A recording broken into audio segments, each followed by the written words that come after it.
We're joined by Virginia Rich, who is a professor, Division of Business at Caldwell College. Good to have you with us. Thanks. It's good to be here. We've had some wonderful people over at from Caldwell with us. I want to talk about your approach to teaching. What is a flipped classroom? I love that term simply because I'm sure you've heard the expression, everything old is new again. Yes. A flipped classroom isn't really anything new and different. It's just a way of getting students to engage with the material before they come to class. So we have some wonderful technology tools that will help us, the students, to get engaged before they get here. Things like the wonderful Khan Academy and all sorts of other online things that they can use. But it's really anything that you would do as a professor to get the students to plug into the material before they come to class, so that when they come to class, you can do something interesting with it rather than just the traditional lecture. It's so interesting. I was thinking about this. We were taping on a Friday, and so I teach a class at a different institution at NYU, and I was thinking about the first day, which is tomorrow.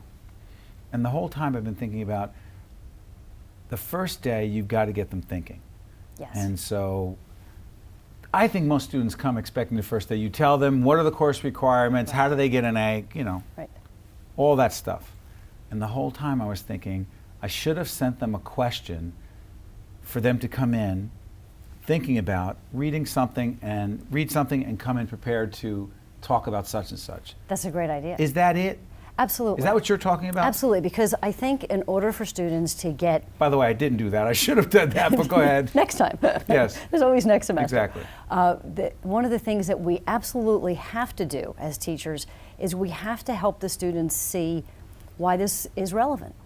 And I think that the students are no different than you and I. If we are in a situation where we have to sit through a talk, if there's nothing in it for us, then we can't help it. We're going to be pulling out our cell phones and checking our email. Is the operative word, sorry for interrupting, is the operative word to engage them? Engage, but you have to engage with relevance. There has to be a reason. Engage with relevance.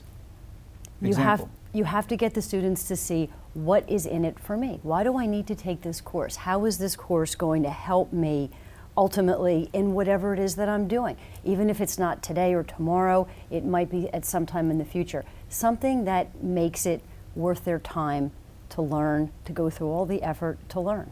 And if we can get that relevance, if we can engage them, then we have the possibility of having a really active learning experience. But how is digital technology, how is communication, the internet, et cetera, and so-called, Jackie, what are we calling it, the smart board? How are smart boards helping us do that as academics in ways that were not so easy to do before? I think one of the things it does is it makes it easy to be interactive. How so? One of the things that I really enjoy doing is I have the students... Is that what we're looking at right now? Take a look at, you can look right, pop that up there, Kip, if you could. That's one of the tools that that's a lot of fun to work with. Our whiteboard is not so, our smart board is not so smart there, so you have to look at it right there. So what is that, what's happening right there? Okay, that's using one of the rooms where we have what's called an Aquos board, and one of our... A what? An Aquos board. Okay. It sounds like something that's underwater. Yeah, right. But it's what some of our people call the smart board on steroids. So you're basically able to take your desktop computer. Got it. And blow it up into something really big and then make it entirely a touchscreen. And even more fun, you can pick up what looks like a marker, of course it's not, and you can actually draw on a website. So you can draw, and it's great because then you can save that, whatever it is that you drew, and send it off to the students. You can do any one of a number of things with it. What I really like about it is that it helps us reach all the different kinds of learners. Some students are great auditory learners, some are visual learners, and then most of us are kinesthetic learners. We need to do something with it. Kinesthetic? Kinesthetic. So we have to, it's hands-on learning. Once you do something with that, whatever it is that you're learning about, you really internalize it. But here's the thing I keep worrying about, I keep thinking about.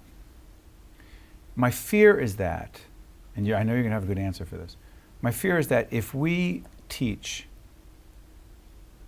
in this interactive way that is too technologically dependent, my fear is that ultimately when we get face to face, and there's no more technology, and you've asked these questions, and they've engaged technologically, digitally, et cetera, and now we're face-to-face, no technology, and then we have to talk like this, that my fear is that so many students, or too many students, that have been so technologically and digitally obsessed that they may not be able to do this. Am I wrong? You're not wrong. Help me. What we have to do is use the technology as tools to get us to where to the places where we want the students to learn. So, for example, if I have the students, it's very difficult to get the cell phones out of the students' hands. How do you do that? Do you have a mandatory policy? Put them away? Absolutely not. No? No, you can't do that because then you have to enforce it. Okay. Better yet, put up an interesting question on an internet site and have the students text their responses. Wait a minute, why? But why text the responses? Why not make them communicate? Raise their hands, because then that requires some act of courage to say, I agree with this or I agree with that, and they might not want to give that up in front of their peers. If they text their response, I know instantly what the answer to a poll might be, and nobody has to give up their anonymity. And then when students see that, hey, you know what, there's a lot of support for the same position I'm taking, then they might engage and be bold enough to come out there and answer a question. Devil's advocate. Please. The poll is a yes or no, closed-ended question. I don't want to get so philosophical here, but here's my concern. But I think here's where you're going. The poll clears them, it's a clearinghouse, meaning the yes or no will get them in the game. Okay. Do you then further find out who has responded to the poll, and then with an open-ended question, get them in to hopefully, because I'm trying to ultimately get them to talk. Right. Do you use the clearinghouse? They say yes, they say no, you know who has said what, and now they want to I don't know, and quite frankly, I don't really care. I just don't? want them to be engaged in the process of thinking about the issue, and Okay. when they see that other people agree or disagree with them, then they're more plugged in. But the time comes, so that's how we use texting in the classroom. But the important message also is, I have to say to them, there comes a time to put the phone down. You have to engage as a person. How do you? When do you say that's enough?